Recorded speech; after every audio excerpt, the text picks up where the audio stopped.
नमस्कार, आप देख रहे हैं आज तक डिजिटल और मैं हूं आपके साथ अनूप आकाश वर्मा और मेरे साथ हैं क्राइम तक के डिप्टी एडिटर चिराग गोठी।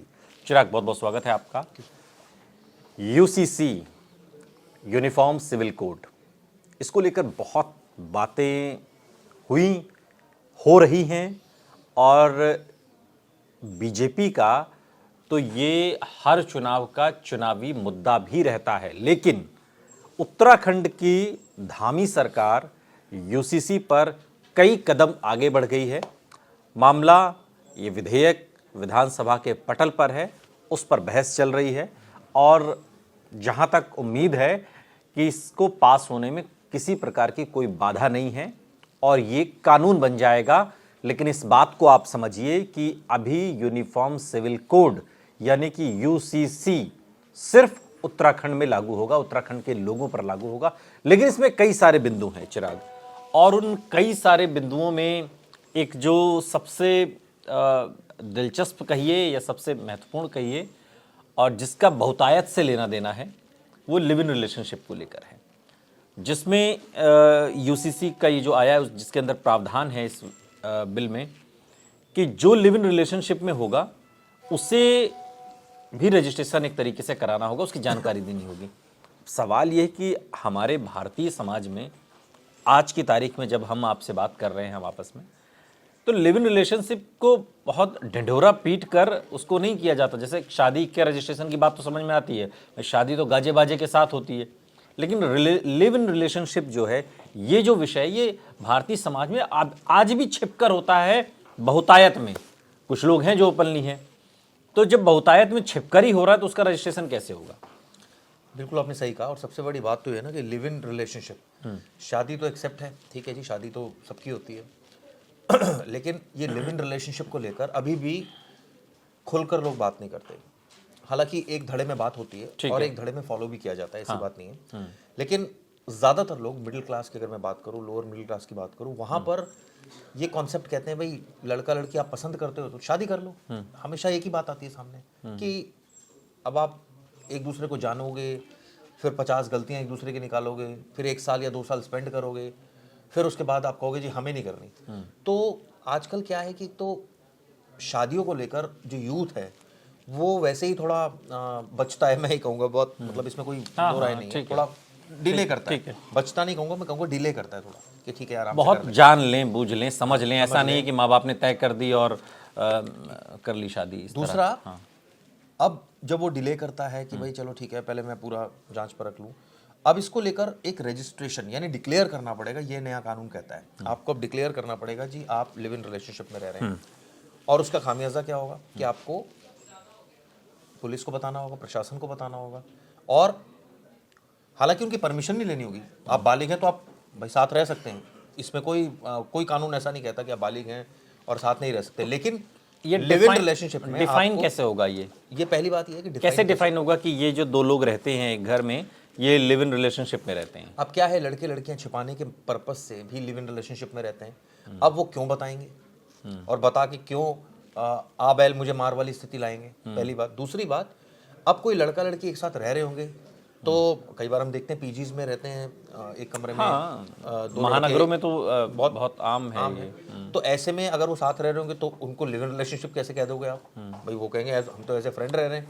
क्या डेफिनेशन है फिर लिव इन रिलेशनशिप की? क्योंकि इसमें लिव इन रिलेशनशिप से जन्म लेने वाले बच्चे को लेकर भी बात की गई है, संपत्ति में हिस्सा देने की बात की गई है, उसको उसके अधिकार दिलाने की बात की गई है।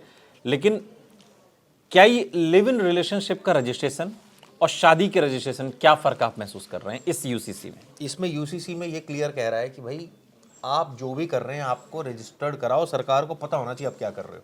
कहने का मतलब है कि क्योंकि ये क्यों आया, आप सोचिए, पहले तो नहीं था, अब क्यों ये लाने की कवायद हो रही है? इसलिए हो रही है क्योंकि कई सारे ऐसे केसेस हुए जिसमें मर्डर हो गए, जिसमें अपराध हो गए, तो इन सब बातों से लेकिन चिराग, जैसे शादीशुदा कोई जोड़ा है, उसने अपना पंजीकरण कराया और बाद में वो अलग हो रहा, हालांकि तलाक को लेकर भी इसमें बातें बहुत साफ हैं, तलाक के क्या क्या किस बिहाफ पर होंगे, और तलाक जो है कानूनन शादी होगी तो कानूनन तलाक भी होगा, ये यूसीसी में इसमें है।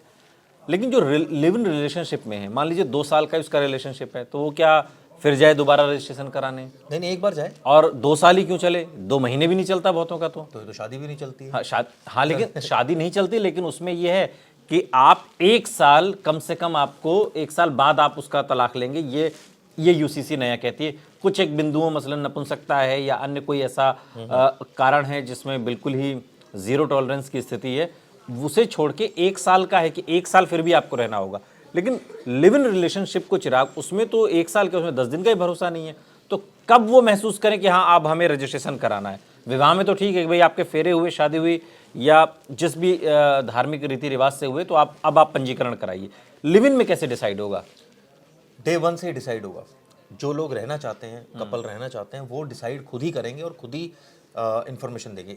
फर्ज कीजिए किसी ने इन्फॉर्म कर दिया कि इस घर में एक लड़का लड़की रह रहे हैं जी, हमें नहीं पता वो पति पत्नी है या भाई बहन है। अब इन्फॉर्मेशन गई पुलिस के पास, पुलिस आती है, पूछती है आपसे, वो कहते हैं नहीं जी हम तो दोस्त हैं, ना भाई बहन है ना प्रेमी, हम तो दोस्त हैं। तो अब इसको कैसे डिफाइन करोगे आप, लिव इन में रह रहे हैं? पहली बात। दूसरी बात, वो कहते हैं हाँ जी हम लिव इन में रह रहे हैं। तो आपने इन्फॉर्म किया था पुलिस को? कहेंगे नहीं। आपने पेरेंट्स को इन्फॉर्म किया था? नहीं।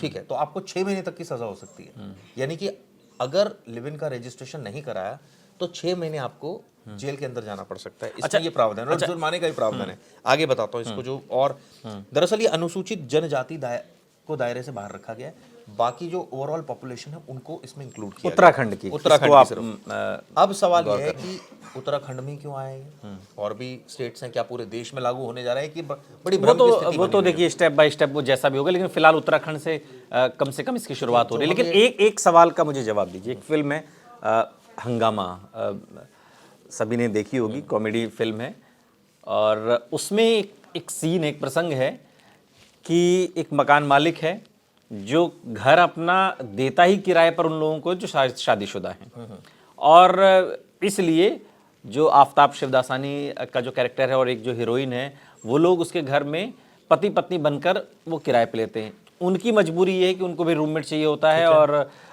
जिससे कि खर्च आधा बढ़ जाए। और उसकी समस्या ये है कि सिर्फ पति पत्नी, तो ये लोग पति पत्नी बनकर एक तरीके से वहाँ रहते हैं, लेकिन वास्तव में वो लोग अलग अलग रहते हैं, और उनके बीच कोई लिव इन रिलेशनशिप जैसा भी चीज़ नहीं है। ये क्या क्राइम होगा आपसे उत्तराखंड में अगर इस तरह की परिस्थिति में कुछ हो तो? नहीं नहीं, देखिए क्राइम तब होगा पहले तो बालिग तो डिसीजन ले सकते हैं, दोस्ती कर सकते हैं, साथ रहना कौन सा अपराध है। पर बालिग हैं तो वो रिलेशनशिप में भी रह सकते हैं। तो अब साथ रहना जब अपराध नहीं तो फिर रजिस्ट्रेशन कैसे क्यों कराएंगे? वो इसलिए साथ अगर आप रह रहे हैं तो ये तो आपको डिफाइन करना पड़ेगा, आप लिव इन में रह रहे हैं या लिव इन में नहीं रह रहे हैं। अब लिव इन में रहने की परिभाषा भी उन्होंने बताई, क्या मतलब है इसका। भाई आप इमोशन शेयर कर रहे हैं, एक दूसरे की आर्थिक मदद कर रहे हैं। इनफैक्ट यहाँ तक बात की गई है अगर आपके रिलेशन है, फिजिकल रिलेशन है, ये तमाम पहलुओं पर नजरअंदाज, ये गौर करते हुए ये कहा गया कि भाई ये लिव इन रिलेशनशिप है, ठीक है, और इसमें आपको डिक्लेयर करना पड़ेगा जी आप लिव इन में हैं। तो आप सोचिए कि आपको ये इन्फॉर्म करना पड़ेगा सरकार को उस कंडीशन में कि हाँ जी हम लिव में। अब क्या होगा ऐसे केसेस में, क्या होगा जो होने वाला है आने वाला, ये भी बहुत प्रोबेबिलिटी है कि भाई अब लड़का लड़की रहेंगे, वो कहेंगे हम लिव इन में है ही नहीं, हम तो जी दोस्त हैं, आप कैसे कह रहे हो हम लिव इन में, हमारा तो कोई वो नहीं है। अब ये कोई चेक करने तो आ नहीं रहा इसको कोई, ये वही ना लिव इन की डेफिनेशन क्या होगा? क्रॉस चेक थोड़ी करोगे, ये कैसे चेक हो जाएगा कि आप लिव इन में हैं या नहीं। अगर लड़का लड़की एक साथ रह रहे हैं तो रह सकते जी। अगर पुलिस उनको पकड़ेगी जी आप दोनों एक साथ कैसे रहे, हम दोनों भाई बहन हैं या हम लिव इन में तो नहीं है, हम फ्रेंड हैं। तो ये इसको लेकर ऐसा नहीं कि हम लोग ही सोच रहे हैं, जिन्होंने कानून बनाया उन्होंने बहुत इस पर अध्ययन किया, बहुत सोचा, बहुत सारे अभी फैक्टर आए, और हो सकता है कि आने वाले वक्त में और भी चीज़ें चेंज भी हो जाए, कोई बड़ी बात नहीं है। लेकिन इसमें जो प्रावधान है मैं आपको बता दूं, एक तो अगर बच्चे पैदा होते हैं तो संपत्ति में समान अधिकार होगा, रजिस्ट्रेशन कराना होगा, नहीं कराएंगे 6 महीने की सजा, आप सोचिए। इसके अलावा अनुसूचित जनजाति को बाहर किया गया है। इसके अलावा शादी का रजिस्ट्रेशन जरूरी, बिना रजिस्ट्रेशन कोई सुविधा नहीं मिलेगी। ये तो खैर कई जगह पर है कि शादी का आप रजिस्ट्रेशन कराइए तो आपको सुविधाएं मिलेंगी, अदरवाइज आपको बेनिफिट्स नहीं मिलेंगे। डिक्लेयर करना होगा जो मेन चीज है, और पुरुष महिला को तलाक देने के समान अधिकार होंगे। यानी कि कुछ चीजें ऐसी हैं जो ऑलरेडी एग्जिस्ट है, जो चल रही है, लेकिन सबसे ज्यादा जो डिबेटेबल टॉपिक है, जो सबसे ज्यादा जिस पर चर्चा हो रही है, वो लिव इन रिलेशनशिप पे हो रही है कि भाई इसको कानूनी मान्यता तो चलिए सुप्रीम कोर्ट भी बोल देता है, संपत्ति में भी अधिकार बोल देता है, लेकिन इसको जब कानूनी मान्यता दी जा रही है तो भाई उसको डिक्लेयर भी करो। कानूनी मान्यता सामाजिक मान्यता से बहुत भिन्न है। हमें ये बात भी समझनी होगी, भारतीय समाज में लिव इन रिलेशनशिप को लेकर अभी उतना खुलापन नहीं है, और समाज का एक बड़ा तबका है जहां पर ऐसी चीज़ें हैं तो मगर वो ढांक तोप कर हैं। और सवाल यहीं से खड़ा होता है कि जो चीज़ें छिप कर हो रही हैं उसका पंजीकरण कैसे होगा, और नहीं होगा तो फिर स्थिति क्या होगी। बहुत बहुत शुक्रिया चिराग, विस्तार से इस तमाम जानकारी के लिए आपका। यहाँ रुक रहे हैं लेकिन आप कहीं जाइएगा नहीं, बने रहिए हमारे साथ, देखते रहिए आज तक डिजिटल।